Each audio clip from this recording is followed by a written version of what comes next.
B okay with getting bored. अब ये बात बहुत कम लोगों को समझ आएगी, आई एम नॉट श्योर कैसे समझ आएगी, बट द पॉइंट इज कि लाइफ में अगर कुछ भी अच्छा हमको अचीव करना है तो हमको बोर्डम का सामना करना पड़ता है लाइफ में। हम बोर नहीं होना चाहते हैं। We want to be constantly engaged in doing something और द अदर, अंदर भी और बाहर भी। हमें यह नहीं पता है कि कुछ नहीं कैसे करते हैं। जब कुछ नहीं होता है करने के लिए तो हम बोर हो जाते हैं। तो बहुत लोगों का क्या है, अगर आप देखेंगे तो एक इंपल्सिव एक्शन है कि अगर कहीं पे एकदम से बोर हुए तो हाथ सीधा मोबाइल की तरफ चला गया, मोबाइल उठा के देखने लग गए, चाहे कुछ है नहीं देखने के लिए। क्यों? क्योंकि they are feeling lonely within. तो वो कभी बोर्डम के साथ नहीं रहते हैं, जिसकी वजह से एक्चुअल में जो अंदर डीप डाउन जो कुछ होता है वहां तक तो वो कभी पहुंच ही नहीं पाते हैं। अकेले में टाइम स्पेंड करना पड़ेगा, जहां पर अकेले मतलब बिल्कुल अकेले, जब ना कोई मोबाइल फोन है ना कुछ है। वो एक तरह का टॉर्चर होगा। ये मत समझो कि उसमें बहुत मजा आने वाला है, बिल्कुल भी मजा नहीं आएगा, बोरिंग होगा। अभी बोर्डम का सामना करो तो फिर इंसाइट आती है। जब बोर्डम के साथ हम एक हो जाते हैं ना, जब हम अपने आप से भाग नहीं रहे होते हैं। अभी अगर आपके पास में $10 मिलियन है तो आप 100 मिलियन के पीछे भागोगे, फिर 100 होगा तो आप $1 बिलियन के पीछे भागोगे। वो भरता ही नहीं है, क्योंकि हम अंदर से खाली महसूस करते हैं, तो इन सब चीजों से अपने आप को भरने की कोशिश करते हैं। हमें लगता है शायद इस सबसे भर जाएगा वो जो अंदर वॉइड है, लेकिन वो भरता नहीं है। वो एक अंधे कुएं के जैसा है, उसमें जितना मर्जी डाल दो वो भरता ही नहीं है। और बिलियनर्स को ध्यान से देख लो, उनकी भी लाइफ कोई बहुत बढ़िया नहीं है। बहुत सारे एग्जाम्पल्स है। तो माई पॉइंट इज कि अब अपने आप से आपको एक क्वेश्चन पूछना है, क्या जिंदगी भर मुझे वही करते रहना है जो ये दुनिया मुझसे करवाना चाहती है? यानी क्या? सक्सेस, पैसा, शादी। अब मैं शादी के फेवर में अगेंस्ट नहीं हूं। मैं क्या कह रहा हूं, अकेले में टाइम स्पेंड करो तो अंदर से आपको आंसर्स मिलने शुरू हो जाएंगे, और वो आपके अपने ओरिजिनल आंसर्स होंगे। आपको समझ आएगा लाइफ में एक्चुअल में क्या इंपॉर्टेंट है। अभी मैं बोल तो दूंगा, लेकिन वो सब चीजें आपके लिए थियोरेटिकल होगी। जब हम बोर्डम से होकर के गुजरते हैं ना 3-4 दिन तक, एक मेंटली एक टॉर्चर होता है। आप बैठे हो, टाइम पास कर रहे हो, कुछ है ही नहीं करने के लिए। उसके बाद में आप देखते हो कुछ ऐसा जो यहां पर आपको नहीं दिख सकता, जहां पर अभी आप हो। क्या दिखता है? ब्रेथ चल रही है, हार्ट बीट आपको सुनाई देने लग जाती है, जो होता है वो दिखने लग जाता है। अंदर जो कुछ चल रहा होता है वो आपको समझ आ जाता है। वो कुछ नहीं है, एक तरह का शोर है जो हम अपने आप को बोलते हैं, जिसको हम बोलते हैं ना मेरी थिंकिंग, मेरे थॉट्स। वो कुछ नहीं है, आप अपने अंदर ही अंदर कुछ ना कुछ बोलते रहते हो। अब ये करूं ना करूं, ये हो जाएगा वो हो जाएगा, ये नहीं हुआ वो नहीं हुआ, अब ये हो गया तो क्या होगा, वो हो गया तो क्या होगा। तो नॉन स्टॉप आप अपने अंदर ही अंदर, हम सब अपने अंदर ही अंदर कुछ ना कुछ बोलते रहते हैं, जिसकी वजह से अंदर कॉन्फ्लिक्ट चलता रहता है। अरे किसी चीज का सोल्यूशन निकालने के लिए जगह तो होनी चाहिए, स्पेस तो होना चाहिए। उस स्पेस में पहुंचने के लिए बोर्डम से होकर के निकलना पड़ेगा। मतलब आप ये कह लो, उस शांति तक पहुंचने के लिए आंधी तूफान से होते हुए निकलना पड़ेगा। अंदर एक तूफान आएगा, क्योंकि आदत क्या है, 24 घंटे या तो मोबाइल पे टाइम पास करते रहो, या अपनी जॉब करते रहो, बिजनेस करते रहो, टीवी देखते रहो, किसी ना किसी तरीके से टाइम पास करते रहो, टाइम को किल करते रहो। जब आपके पास कुछ नहीं होगा, कोई सपोर्ट नहीं होगा, तब आप एक्चुअल में देखोगे कि अंदर क्या है। एक खालीपन होगा। उस खालीपन में जब आप कोई क्वेश्चन पूछोगे तो उसका आंसर ऐसे निकल के आएगा।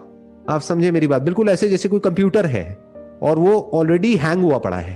क्यों? क्योंकि वो ओवर यूटिलाइज्ड है। ये ब्रेन है कंप्यूटर के जैसी होगी ना, ओवर यूटिलाइज्ड है। बट हमने क्या किया, कुछ दिन के लिए इसको छोड़ दिया, सारी प्रोसेसेस को छोड़ दिया। जबरदस्ती बंद करने की कोशिश नहीं करी, क्योंकि फिर क्या होगा, फिर तो वो और ज्यादा हावी हो जाएगा आपके ऊपर थॉट्स। जो हो रहा है होने दिया, 2 दिन 4 दिन 5 दिन 10 दिन, उसके बाद में आप देखोगे धीरे धीरे धीरे धीरे चीजें काम डाउन होने लग जाएगी। आप चल रहे होगे तो आप सिर्फ चल रहे होगे, उस टाइम कुछ सोच नहीं रहे होगे, और इस आंसर को ढूंढने की भी कोशिश नहीं कर रहे होगे कि मुझे अपनी लाइफ से क्या चाहिए। बस ये क्वेश्चन पूछ के अपने आप को छोड़ दोगे, लेट मी सी मेरे को अपनी लाइफ से क्या चाहिए, बस खत्म। बार बार नहीं पूछना है। फिर कुछ दिन बाद जब ये आंधी तूफान अंदर खत्म हो जाएगा और ये जो बोर्डम आपको अंदर से तंग करेगा वो सबसे होकर के आप निकलोगे, तो एक शांति होगी। उस शांति में आपको सब कुछ क्लियरली नजर आने लग जाएगा। बिल्कुल ऐसा है जैसे अगर आपको एक मानो लेक है, उसमें अपनी परछाई को देखना है, तो पहले उस लेक में जो उथल पुथल हो रही है, लहरें उठ रही हैं, वो रुकेगी ना। माइंड को एक लेक की तरह देखो, इसमें उठता रहता है कुछ ना कुछ कुछ ना कुछ। तो अब क्या होगा कि अब जब ये थोड़ी देर के लिए आप इसको छोड़ दोगे ना, आप कहोगे लेट इट बी। फोर्सफुली इसको रोकने की कोशिश नहीं करोगे, क्योंकि जितना फोर्स लगाओगे उतना ही वो और बढ़ जाएगा। आप क्या कहोगे, लेट इट बी, कुछ दिनों तक जो होगा होने दो। धीरे धीरे आप देखोगे वो चीजें अपने आप ही काम डाउन होने लग जाएगी। फिर एक ऐसी लेक के जैसी होगी, बिल्कुल मिरर के जैसी, उसमें आप अपनी रिफ्लेक्शन देख सकते हो।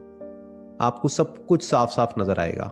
आपको समझ आएगा कि एक्चुअल में आपको अपनी लाइफ से क्या चाहिए। आप मानिए आप एक शीशे में अपनी शक्ल देखने की कोशिश कर रहे हैं और वो शीशा गंदा है, तो क्या करना पड़ेगा, उस पर सफाई करनी पड़ेगी ना थोड़ी सी। तो ये जो मैं आपको कह रहा हूँ ना, अकेले में टाइम स्पेंड करना, ये बिल्कुल ऐसा है उस शीशे को साफ करना। क्योंकि ये आंसर आपको मैं नहीं दे सकता, कोई नहीं दे सकता कि आपके लिए एक्चुअल में इंपॉर्टेंट क्या है। ये आपको खुद ही डिसाइड करना होगा। अब कैसे करोगे? अभी जितनी उथल पुथल माइंड में ऑलरेडी है वो मैं समझ पा रहा हूं, मैं देख पा रहा हूं कि आपकी ब्रेन में क्या चल रहा है सुबह से रात तक। मैं उससे रिलेट कर पा रहा हूं क्योंकि मैं इस फेज से निकल चुका हूं। तो मैं फील कर पा रहा हूं उसमें क्या होता है। हम एक काम को करना शुरू करते हैं बड़े एक्साइटमेंट के साथ, क्यों? क्योंकि अगेन उस खालीपन को भरने के लिए। फिर कुछ टाइम बाद लगता है बेकार है, छोड़ो।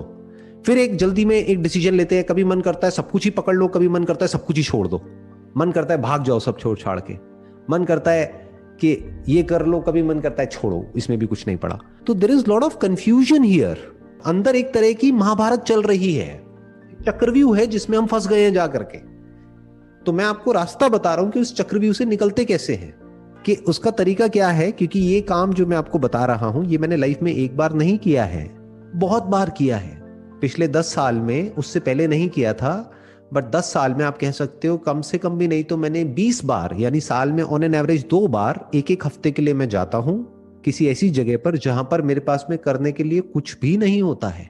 मैं बस बैठा होता हूं काफी देर तक, एक चेयर पे बैठा हूं, सामने एक नदी बह रही है, बस उसको देख रहा हूं। कभी उत्तरकाशी चला गया, कभी ऋषिकेश चला गया, कभी इंडिया के बाहर चला गया, कभी कहीं चला गया पहाड़ों में, हिमालय पे चला गया, कभी कहीं कभी कहीं कभी कहीं। तो ऐसे अलग अलग जगह में जाता हूं। जब भी वो अंदर से आता है तो मैं सब कुछ छोड़ करके, सब कुछ रोक करके वहां चला जाता हूं। तो इससे क्या होता है, अंदर से एक ऐसी स्ट्रेंथ मिलती है कि लाइफ में जो भी इंपॉर्टेंट होता है ना वो बचा रह जाता है। जो इसेंशियल होता है ना हमारे लिए, जो एक्चुअल में इंपॉर्टेंट होता है वो बचा रह जाता है, बाकी सब छूट जाता है।